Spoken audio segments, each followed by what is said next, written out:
Les attentats de Paris sont une tragédie absolue, mais c'est aussi une succession de détails qui laissent beaucoup de questions en suspens. Comment un attentat d'une telle ampleur peut-il être organisé dans une capitale européenne? L'expression « management de la terreur » n'a pas encore été prononcée dans ce contexte. Mais Christoph Hörstel, ancien correspondant de presse en Afghanistan de la première chaîne allemande, nous explique ce terme et fait quelques déclarations brûlantes sur les prétendus attentats de Paris.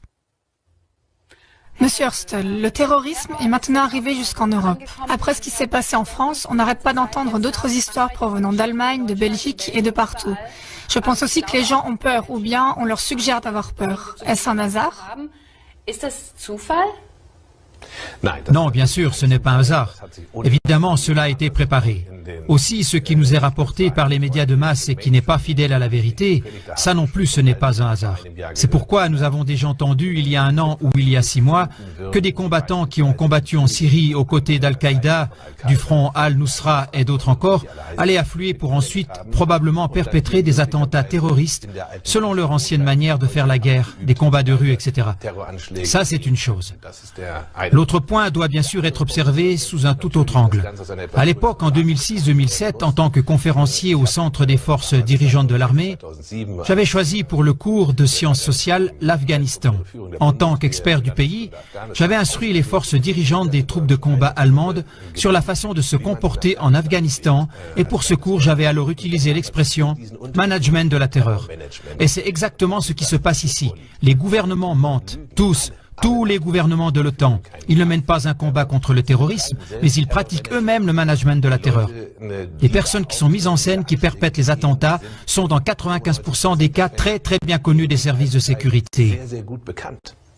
D'où est-ce que les services de sécurité les connaissent? On entend tout le temps dire que les services secrets sont exactement au courant de ces prétendus terroristes. Mais c'est bien normal que les services secrets surveillent les terroristes présumés. Par conséquent, ils savent où ils se trouvent. N'est-ce pas normal? Alors tous ceux qui ont fait la surveillance jusqu'à maintenant devraient être virés, par exemple dans le cas de Paris, parce que visiblement ils n'ont pas eu beaucoup de succès avec leur surveillance. Oui, mais que devons-nous faire? Ce n'est pas parce que quelqu'un est un terroriste présumé qu'on doit aussitôt l'enfermer. Sinon, il y aurait de nouveau de grands cris. Et d'où sortent-ils ces informations? La surveillance de ces cercles est sans faille. Ils ne peuvent même pas éternuer sans que les services secrets ne soient au courant. Donc, si quelque chose se passe, nous savons qu'ils sont impliqués. Et le problème, c'est que nous savons aujourd'hui que l'État islamique, AIES, ISIS, EI, peu importe quelle abréviation on leur donne, on ne pourrait pas les imaginer sans la CIA, qui a commencé à entraîner des parties importantes de ses troupes en Jordanie il y a quelques années.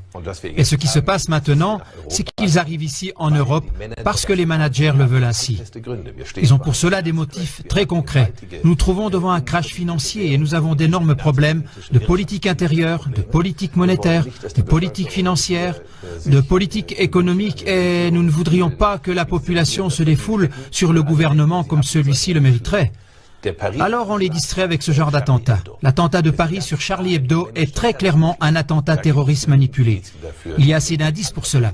Non seulement les auteurs étaient connus des services secrets, mais justement la carte d'identité laissée dans la voiture, c'est une chose qu'aucun braqueur minable n'aurait faite. En principe, on devrait trouver tout le déroulement étrange. Les témoignages personnels au sujet des auteurs sont étonnamment positifs. Tout cela n'est pas cohérent. Et ensuite, nous avons un écho médiatique indiscutablement cohérent qui semble convenu et finalement, nous avons l'écho politique. En Allemagne, les droits des citoyens sont restreints, ainsi que le droit pour avoir un passeport. Et tout ça, ça a été tout réglé en un rien de temps. Mais ça, c'est peut-être quand même nécessaire. Je veux dire... C'est nécessaire. Si on veut avoir les terroristes sous contrôle, vous dites qu'il y a une surveillance sans faille. Par conséquent, on aurait déjà pu tout maîtriser au préalable, dans le cas de Paris. En effet, en Allemagne, on voit maintenant toujours plus, par exemple, actuellement dans une situation à Berlin, qu'il y a eu une intervention où on a arrêté 2 Turcs. On a aussi une intervention à Wolfsburg, ce qui veut dire qu'on voit quand même que nos forces de police sont en alerte antiterroriste.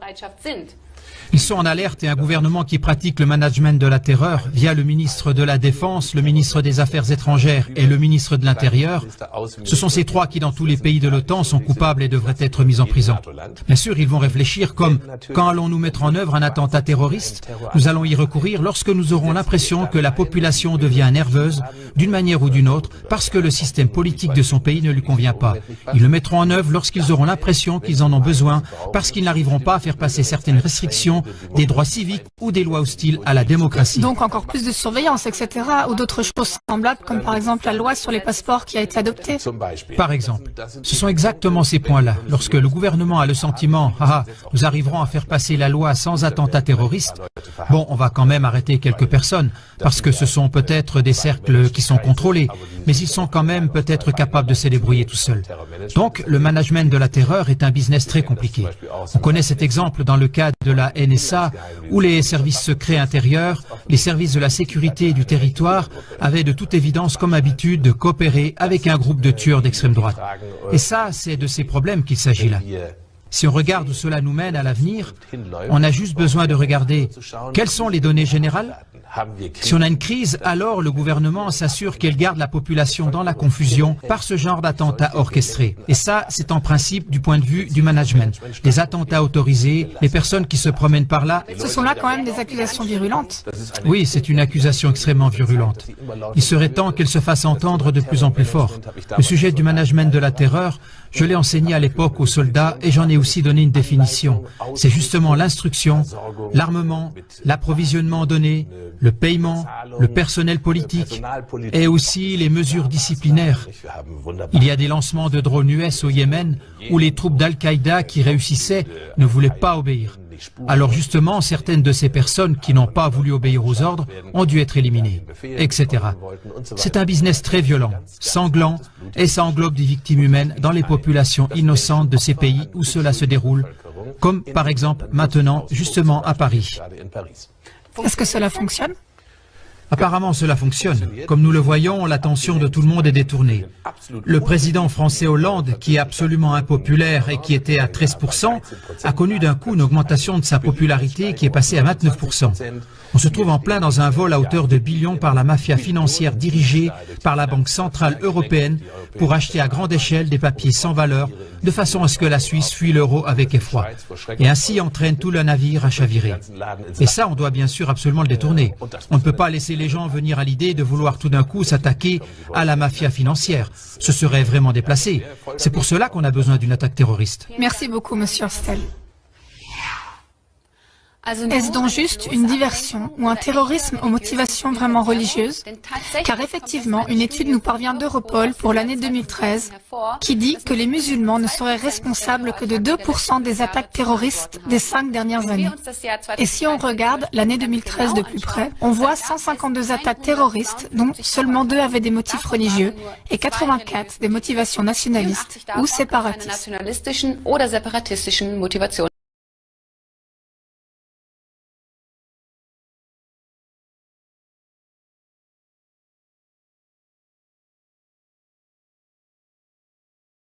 Historic records prove the secret intensification of the biological weapons race in America make the Soviet efforts pale by comparison. Here to prove it are 3 of the most stunning and condemning documents in biological warfare history. First is a never declassified congressional record of 1969 showing the Department of Defense requested $10 million to develop, quote, synthetic biological agents for germ warfare, end quote, through the National Academy of Sciences, National Research Council, that is, the NAS, NRC. That's nearly half of the amount of money given to all of biological weaponry that year. These new laboratory creations were descriptively and functionally identical to HIV/AIDS.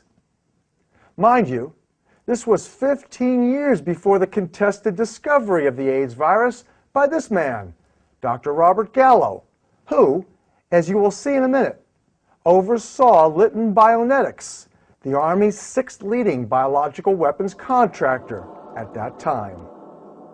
Bionetics also operated the entire administration of the National Cancer Institute's programs at Fort Detrick, at that time as well.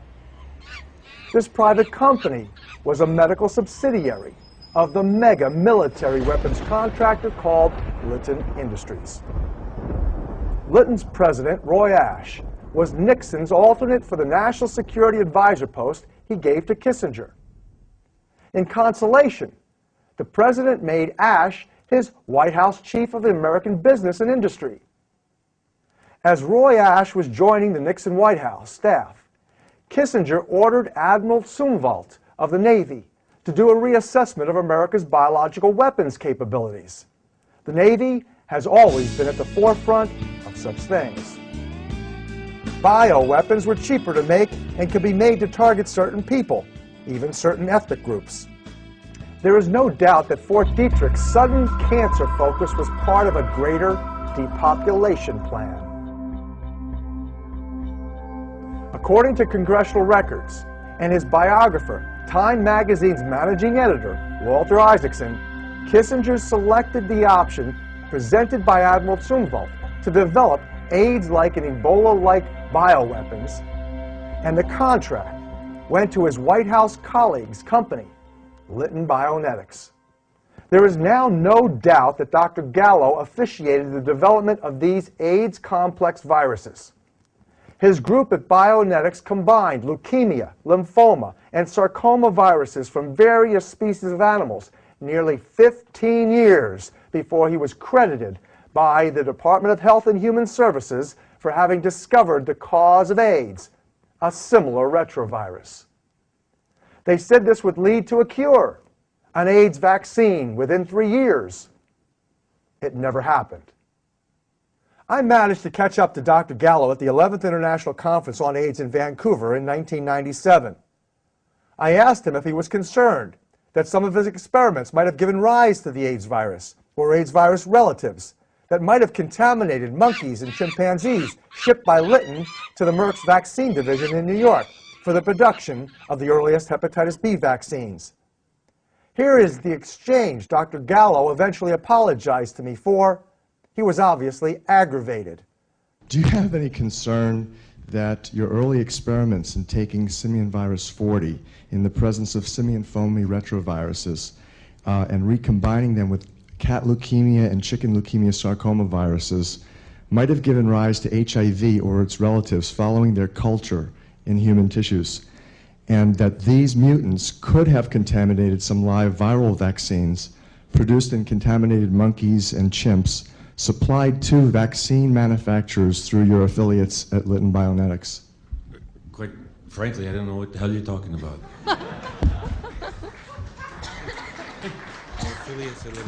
I'll cite your paper, Dr. Gallo. If you can, you've got a paper. You've got a paper that I don't know I ever published. Okay. I'd sure like you to cite it. Would you begin? I'd be happy to. National Academy of Sciences, 1970, Gallo et al. It was an oral presentation that you presented before NATO and NATO audiences in Mol, Belgium.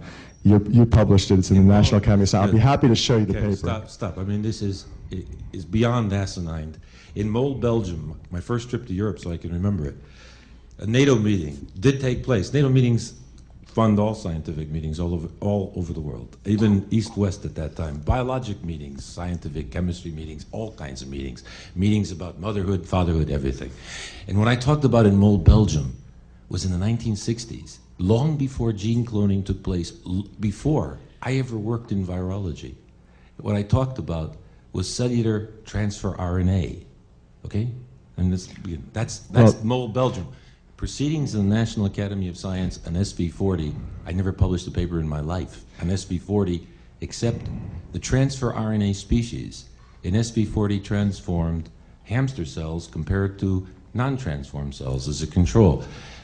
You've got pineapples, kiwis, grapes, and cherries mixed in with some other tutti frutti. I don't know what in the hell you're talking about. And excuse me. I'm a little bit tired of this kind of nonsense and crap. And Gallo, Sarin et al. Were Litton Bionetics researchers, were your co-authors in which you combined cat leukemia and chicken sarcoma viruses to create to evaluate the leukemia sarcoma complex models. I'm really smart. Yes, we did. Everything was created by us Working in a laboratory. Look, just for those with some little bit of understanding of this, who care about this kind of idea. I mean, I've had a lot of things said, but I've never had anything quite like that one. There were people who thought and made postulations that, and it was not actually directed at me, this is a good one, a new one, but that HIV could have been created in laboratory experiments. There are two answers to that are definitive, conclusive, that no scientist could have deliberately created them unless he was a super genius and 10 years ahead of his time. The AIDS virus definitively existed long before molecular cloning. That's point one. Point two, we know the full sequence, the genome of HIV. It was published by our lab in 1985 and by a group from Paris around the same time. The genome has no homology to any known existing virus in the world, except SIV discovered after it.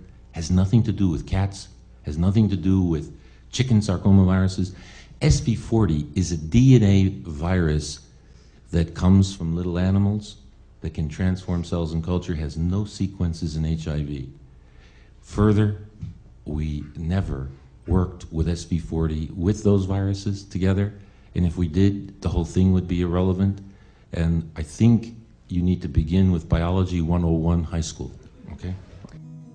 These documents, including the U.S. government contracts, best explain how AIDS emerged on two far-removed continents in black Africans and gay New Yorkers by 1978. These were precisely the populations that received the first hepatitis B vaccines produced in Lytton's chimpanzees just 4 years earlier. By the way, the man sitting to Dr. Robert Gallo's right is Dr. Jonathan Mann. At the time, Dr. Mann was the AIDS czar for the World Health Organization. Not long after Dr. Mann witnessed my exchange with Gallo, he quit his most esteemed position, saying, quote, far more than a medical problem, AIDS is a socio-political imposition, end quote.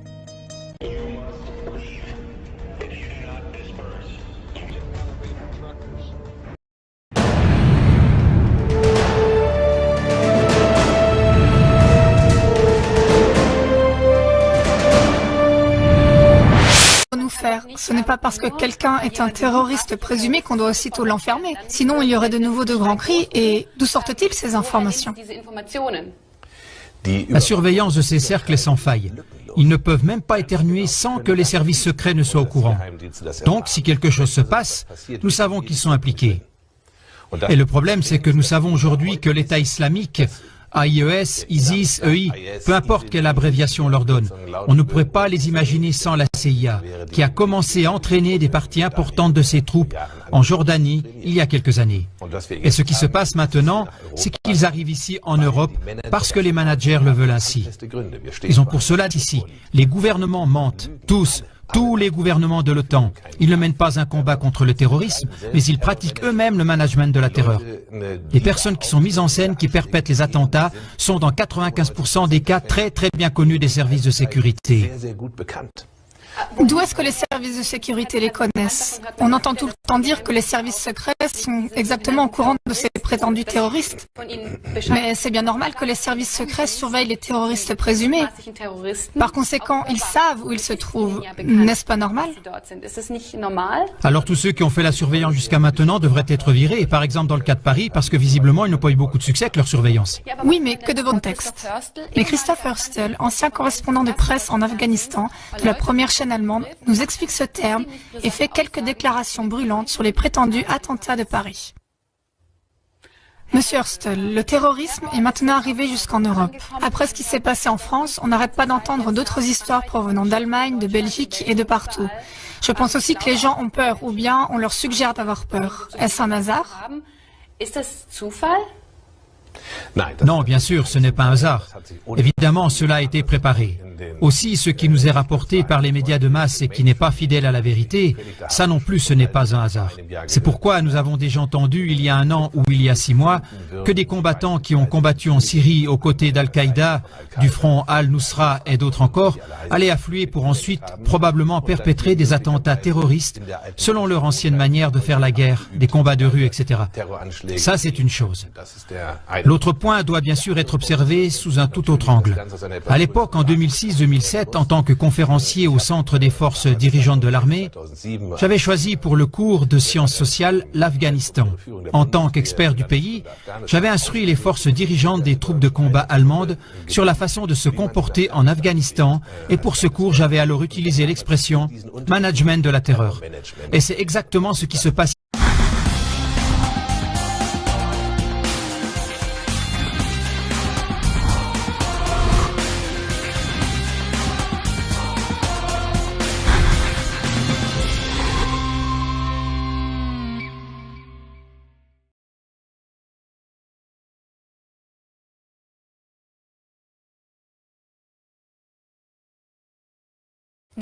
Les attentats de Paris sont une tragédie absolue, mais c'est aussi une succession de détails qui laissent beaucoup de questions en suspens. Comment un attentat d'une telle ampleur peut-il être organisé dans une capitale européenne? L'expression « management de la terreur » n'a pas encore été prononcée dans ce contexte.